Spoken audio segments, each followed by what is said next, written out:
This is the scientific method. Basics of science. Bronze Falcon education.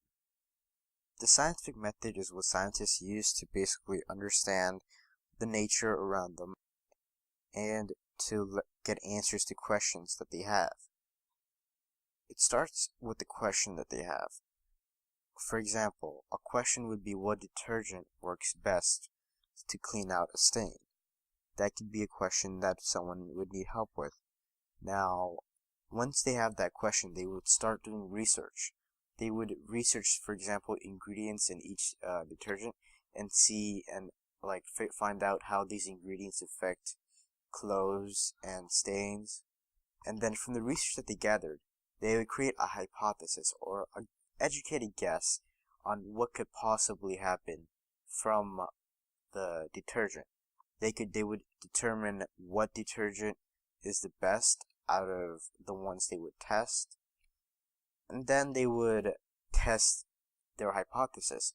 So far they've have a question, they've done research, they think they know what detergent would work best, and now they have to find out what detergent that cleans out a stain the best by testing their hypothesis.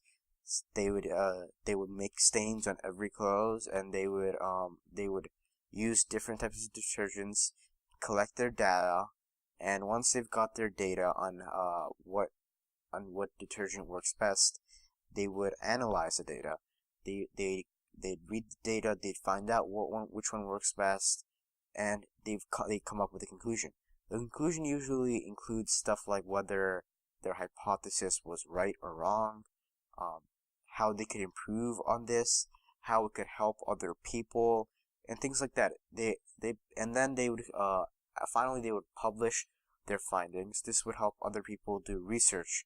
Publishing basically helps other people. You want to get people to understand that this detergent works the best, it's better than all the other brands, and you would give this to people so they would know what detergents to buy.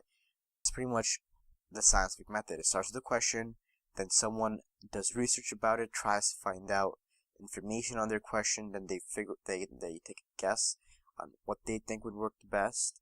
After that, they would test it, they would make experiments, and then they would collect data, then they would analyze it and publish their findings and help other people find out what they've found out. Now, testing the hypothesis includes constants and variables. Now, variables are elements or characteristics that change in an experiment. Now, a variable, it can be anything, like the shirt that they would use, the water they would use, the detergent they would use, the stain that they have, anything, and almost anything that's included in the experiment. Constants are elements or characteristics that stay the same. In order to have a fair test in the experiment, you have to have a few things that are constant. If you were to use different types of shirts but use the same stain, it wouldn't be a fair test because one of the shirts could absorb more of the stain and make it harder for the detergent to get it out. You can't have a cotton shirt for detergent A, a polyester shirt for detergent B, and then a cotton shirt again for detergent C. Or you can't change around. You have to have the same thing for each one, so the outcome will be fair. Now another constant variable would be the stain. You can't have a dirt stain on one and then an ink stain on another. It wouldn't be fair because some stains might be harder to get out of it. Independent variables are variables that change, but these variables don't change because of another variable. The independent variable would be the detergent used here, because that would be what you would change. It's an independent variable. It's not something that can be changed. You can't, in an experiment, something can't change the detergent that you're using, but you can change the detergent that you're using.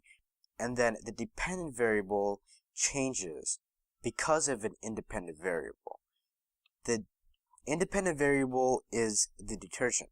You would pour the detergent in, you would pour in, say, detergent A, and the outcome would be the stain after you wash it. The stain would be the dependent variable, because the outcome of the stain is always dependent on the detergent that you would use. Another thing I want to mention are trials. If you were to do this only one time, you could have made a mistake and poured a little bit too much of detergent A or something like that, and it would affect your outcome.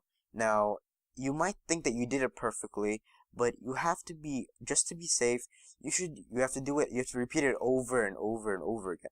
This would prove your conclusion even better. This would make your experiment rock solid. If you have say 100 trials and your friend does the same exact thing and has only 3 trials, who do you think you would rather believe?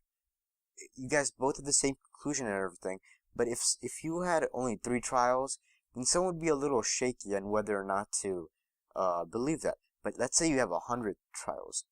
The more trials you have, the more likely it's that people would believe you. Sure, you have evidence, but the stronger the evidence, the better. That's why the more trials you have, the better it'd be to convince someone.